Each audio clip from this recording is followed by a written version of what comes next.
लखनऊ में इंडिया गठबंधन के दोनों प्रत्याशियों ने भरा अपना नामांकन। हजारों की संख्या में कार्यकर्ताओं के साथ गाजे बाजे के साथ लखनऊ लोकसभा सीट से प्रत्याशी रविदास मल्होत्रा व मोहनलालगंज सीट से आर.के. चौधरी ने लखनऊ जिला अधिकारी कार्यालय पर भरा अपना नामांकन। मीडिया से बात करते हुए गठबंधन के नेताओं ने बताया कि भाजपा सरकार लोगों के साथ बहुत अत्याचार कर रही है, महंगाई भ्रष्टाचार चरम पर है, युवाओं को नौकरी का वादा किया था वह भी नहीं मिल रहे। अगर हमारी सरकार आती है तो हम महंगाई को खत्म करेंगे और 1 लाख युवाओं को नौकरी तुरंत दिलाएंगे। इस मौके पर इंडिया गठबंधन के कई नेता शामिल रहे। आए लखनऊ से देखते हैं हमारे संवाददाता की एक खास रिपोर्ट।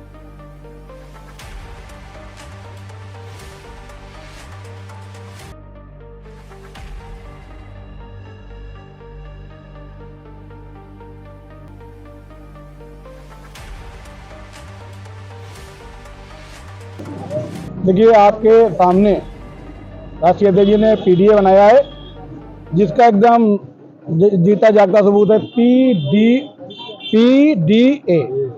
ये पिछड़ा है, ये दलित है, हम अल्पसंख्यक हैं।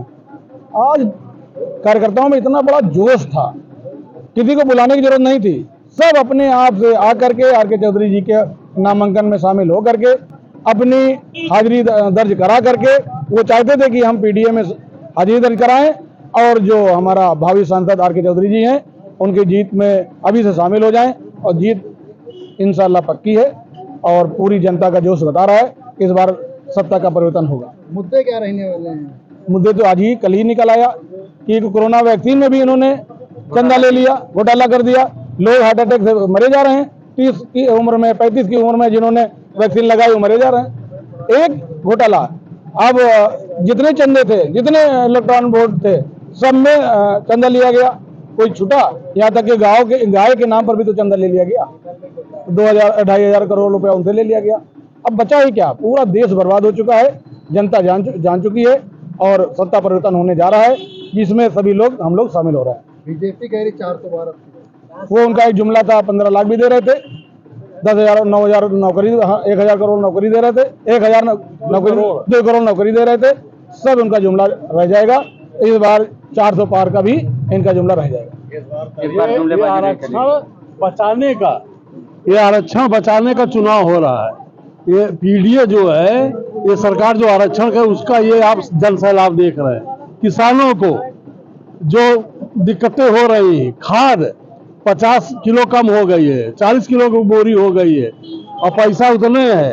ये किसान विरोधी, नौजवान विरोधी, आरक्षण विरोधी, ये सरकार को महिला विरोधी, ये सरकार को हटाने के लिए आज जो है संविधान बचाने के लिए ये सब हमारी पब्लिक और कार्यकर्ता सम्मानित आए थे। समाजवादी पार्टी की तरफ से यहाँ पे नामांकन की प्रक्रिया जारी है। इस मौके पर क्या कुछ खास संदेश देना चाहेंगे? पहले तो अपना पूरा परिचय दीजिए। मेरा नाम सुरैया सिद्दीकी है, मैं लखनऊ की रहने वाली हूँ।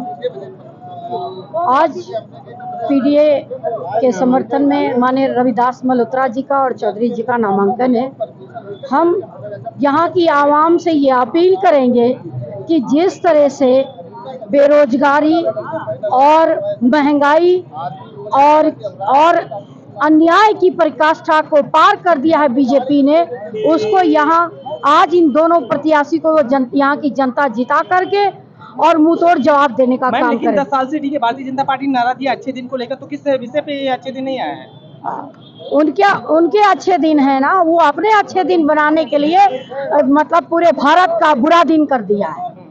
मैम, रोजगार को लेकर विषय में हम बात कर ले, ठीक है। 7 से 8 बार पेपर लीक हो गया। अभी चुनाव से पहले कुछ महीनों पहले ही पेपर लीक हो गया। 80 से 90 हजार युवाओं, ठीक है, जानते ही पैसे पेपर देना पड़ रहा है। उस मौके पर क्या कुछ खास देना चाहेंगे? इनको ये जो जनता ने इनको बागडोर जो दिया था, जो समर्थन दिया था, वो उसके लायक नहीं थे। जो अपना घर नहीं संभाल पाता है वो पेपर लीक ना तो नौकरी दे पाएगा, और इनके ही दलाल बैठे हैं, इसलिए पेपर लीक का वो करके ये एक जो है क्या कहते हैं ऐप बना करके लूटने का काम कर रहे हैं। इस मंच के माध्यम से देश और समाज को क्या संदेश देना चाहेंगे? इस मंच के माध्यम से मैं जनता से ये अपील करना चाहती हूँ कि इनको उखाड़ फेंकना का काम करें और माननीय राष्ट्रीय अध्यक्ष अखिलेश यादव जी और राहुल गांधी के हाथों को मजबूत करें, और ताकि भारत देश मजबूत हो सके और हमारी बेरोजगारी और नौकरी और युवाओं को न्याय मिल सके। इस हमेशा नारा देते हैं नारी सशक्तिकरण को लेकर, इस विषय में क्या आप बोलना चाहेंगे? पहले तो अपना परिचय दीजिए। मैं राष्ट्रीय सचिव हूँ समाजवादी पार्टी में महिला सभा में। मेरा नाम है नाहिद बेगम और मैं ये कहना चाहूँगी, नारी सशक्तिकरण की बात तो वो करते हैं, लेकिन कहीं भी आपको भी नजर नहीं आता होगा नारी सशक्तिकरण। भारतीय जनता पार्टी बोलती है रात में 12 बजे महिलाएं 1 किलो सोना पैसे निकल जाए, कहीं कुछ नहीं होता। ये तो उनकी जुमलेबाजी है। आपने देखा नहीं, सन 14 से वही उनके जुमले चल रहे हैं और वो जुमलेबाजी में ही उलझा करके पहले 5 साल उन्होंने निकाल दिए। भारतीय जनता पार्टी बोलती है बात गुंडागर्दी खत्म होगी उत्तर प्रदेश में। आप खुद गवाह हैं इस बात के। क्या जैसे हम लोग आपको इंटरव्यू आज दे रहे हैं, ऐसे आप नहीं पहुंचते जब कहीं हादसा होता है। इन्होंने ये नारा दिया है बेटी बचाओ बेटी पढ़ाओ, तो बेटी बचाओ का इनका मतलब सिर्फ ये है बेटी बचाओ मेरे विधायकों से, ये इनका नारा है। लेकिन आम भोली भाली जनता समझ नहीं पा रही है, तो उसको बरगला देते हैं ये मंदिर मस्जिद का कहने में। मैं आज भी जहाँ भी कहीं जाती हूँ, चाहे ठेले वाले से बात करूँ चाहे सब्जी वाले से बात करूँ। अम्बेडकर आज के नामांकन को लेकर क्या कहेंगे? आप देख रहे होंगे कि कितना जन समूह उमड़ा है। संविधान बचाने को, लोकतंत्र बचाने को और आरक्षण बचाने को लेके परिवर्तन की एकदम लहर चल पड़ी है। इसलिए इस बार परिवर्तन होकर रहेगा। माननीय आर.के. चौधरी से लोकसभा मोहलान से भारी मतों से विजयी होंगे। ये चुनाव जो होने जा रहा है ये बहुत महत्वपूर्ण चुनाव है। ये सरकार के बदलाव का चुनाव है। आप देखिएगा 400 का पार का नारा देने वाले 200 के अंदर सिमट जाएंगे और केंद्र में कांग्रेस गठबंधन की सरकार बनेगी। किस मुद्दे पे इतना ये बोल रहे हैं कि अच्छे दिन और रोजगार को लेके 400 पार? देखिए, किस मुद्दे को लेकर? ये अगर इन्होंने रोजगार को लेकर जब ये आए थे, सत्ता में बैठे थे, 28,000 का सोना था 10 ग्राम, आज है 73,000 में, और पेट्रोल था 60 रुपए लीटर, आज है 100 रुपए में, गैस थी 500 रुपए, आज है 1,000 में। तो चुनाव जो होगा महंगाई के मुद्दे पर होगा, विकास के मुद्दे पर होगा, रोजगार के मुद्दे पर होगा। जनता यही चाहती है। अब आप इनको धर्म के नाम पर कहीं भी उलझाइए, उलझने वाली नहीं है। सर, आज इस मंच के माध्यम से देश और समाज को क्या संदेश देना चाहिए? भाई यही कहूंगा कि बदलाव के लिए आप जो है वोट करिए, ज्यादा से ज्यादा अपने घरों से निकल कर वोट करिए और बदलाव के लिए करिए। कांग्रेस इंडिया गठबंधन की सरकार बनाइए, देश में खुशहाली लाइए। नूरुल हसन बाबा, नेताजी सुभाष वार्ड का पार्षद रहा हूँ 95 से लगातार, और आदरणीय अखिलेश यादव जी ने और राहुल जी ने संयुक्त प्रत्याशी उतारे हैं हमारे दो, एक लखनऊ से और एक मोहनलालगंज सीट से, आर.के. चौधरी जी और रविदास मल्होत्रा जो मध्य क्षेत्र से विधायक हैं, उनको प्रत्याशी उतारा है संयुक्त। और ये लोग जनता के लोग हैं। अभी रिसेंटली ये लोग चुनाव जीते हुए हैं और शहर में रह रहे हैं और शहर के मुद्दों को इन्होंने अपने विधानसभा पटल पर उठाया है। जमीनी स्तर से आप जुड़े हुए लोग जा रहे हैं, बातों को सुन रहे हैं, समस्याओं को सुन रहे हैं, क्या कुछ इस बात का जो मतदान होगा किस विषय पे होगा? अच्छे दिन पे होगा, रोजगार पे होगा, किस विषय पे मतदान होगा? देखिए, मतदान जनता करने निकलेगी और मौसम जैसा भी हो, लेकिन ये पर्व है चुनाव का, तो इसमें पब्लिक अपने मूड में इसको वोट डालने निकल रही है। अब इसमें कोशिश ये है कि ज़्यादा से ज़्यादा वोट टॉस हो जाए और कांग्रेस पार्टी और समाजवादी पार्टी संयुक्त रूप से अपने कार्यकर्ताओं को पोलिंग पे लगाएगी। सर, किस मुद्दे पे वोट होगा वो तो बताइए ना। क्या अच्छे दिन पे वोट होगा या रोजगार को विषय में वोट? बस अगेंस्ट बीजेपी वोट हो रहा है, ये सारे झूठ है। बदलाव का चुनाव है ये बदलाव का चुनाव। युवाओं की क्या नजरिया रहेगा इस मौके पर? क्या करेगा पूरा परिचय दीजिए। मैं मुदस्सिर हसन समाजवादी पार्टी का सिपाही हूँ और इस जो प्रत्याशी हमारा लड़ रहा है, जिसको हम लड़ने के लिए ला रहे हैं, ये सब बदलाव चुनाव है। सर, मुद्दा क्या रहेगा इस बार? मुद्दा बेरोजगारी है, पेपर आउट जो हो रहा है बार बार, जो जिसमें रोजगार के भारतीय जनता पार्टी रोजगार के विषय में बात करती है। 4-5 बार पेपर लीक हो गए हैं। जी 7 बार आपको बताना चाहता हूँ, 7 बार लीक हो चुका है। 10 साल के अंदर 7 बार हो चुका है।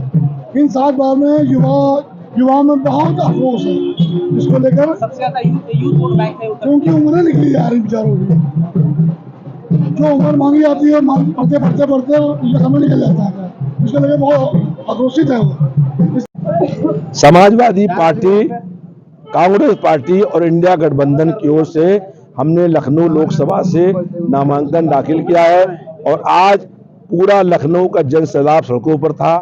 बड़ा व्यापक जन समर्थन मिला है और आज ही स्पष्ट हो गया है कि हम भारतीय जनता पार्टी को कई लाख वोटों से चुनाव हराएंगे। परसों नामांकन किया भाजपा के सांसद ने, 95% लोग लखनऊ के बाहर के थे और आज हमारे नामांकन जुलूस में सब लोग लखनऊ के थे और लखनऊ ने इस बार संकल्प कर लिया है कि परिवर्तन करना है, बदलाव करना है और आज तय हो गया कि हम भाजपा को बड़े अंतर से चुनाव हराने जा रहे हैं। तीरथ सिंह कह रहे हैं कि यहाँ से 5 लाख वोटों से जीतेंगे, उसके बारे में क्या कहेंगे?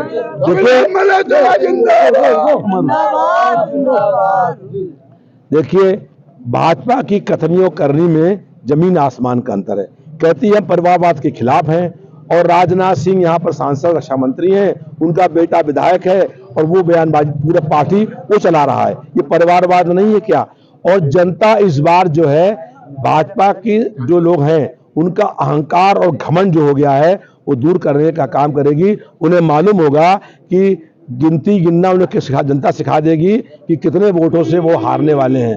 राजनाथ सिंह ने लखनऊ के लिए कहीं कोई काम नहीं किया है और रक्षा नीति ये है कि लगभग 80 साल का व्यक्ति रक्षा मंत्री है और 25 साल का अग्निवीर में भर्ती हुआ नौजवान जो देश की सीमाओं की रक्षा करता है, जो ठंड में खड़ा होकर के रक्षा कर रहा है और उसके बाद नोटिस आती है कि आपको रिटायरमेंट किया कर दिया गया है। तो 25 साल का नौजवान रिटायरमेंट हो गया है, जिसका बाप नौकरी कर रहा है, रक्षा मंत्री 80 साल के, ये सरकार नीति है। और जब लखनऊ आते हैं, HAL को बेचने आते हैं, जो HAL 28% के शेयर बेच दिए गए हैं, जो 20 लाख रुपए के लाभांश में चल रही है, उसको प्राइवेट हाथों में बेचने का काम वो कर रहे हैं। जब यहाँ पर कोरोना काल चल रहा था, कोरोना से लोगों की मौतें हो रही थी, हम लोग वहां लड़ रहे थे, जब लोग बिना ऑक्सीजन के मर रहे थे, तब सांसद जी लापता थे और परसों लोगों ने उससे पूछा कि कहा कि पहली बार हमने आपको देखा है 5 साल के अंदर। और इसीलिए वो जहां से निकले थे, न वह जनता थी न वह दुकानें थी। तो हम लोग आज 20 शहर से निकल करके आए हैं और जनता का सैलाब, जन समर्थन आपने देखा होगा। जनता ने तय कर लिया है कि इस बार परिवर्तन और बदलाव होना तय है।